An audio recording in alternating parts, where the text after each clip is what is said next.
সাহসী বালক পার্ট ২ ছোটদের গল্প রূপকথার গল্প।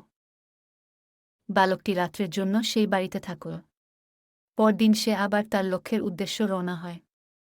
সে জঙ্গল যত অতিক্রম করে জঙ্গল তত গভীর হতে লাগল। সে সারাদিন জঙ্গলের পথ দিয়ে অনেকক্ষণ হাঁটল। সে অনেকটা পথ অতিক্রম করে এসেছে। সে দেখল তার সামনে আর পথ নেই।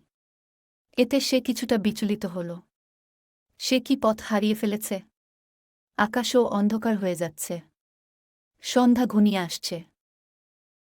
সে বুঝল যে আজ আর চলা যাবে না। সে আশেপাশে আশ্রয় নেওয়ার মতো জায়গা খুঁজতে লাগল।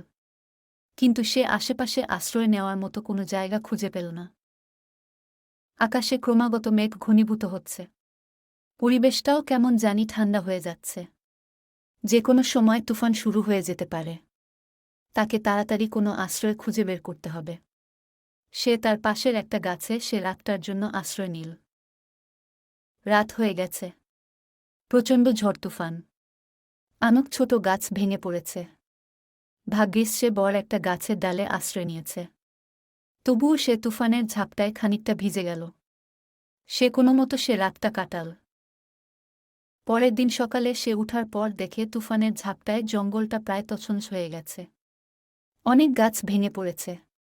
চারদিকে গাছের পাতা ও পানি মিশে একাকার। ঝড়ও এখন আর নেই।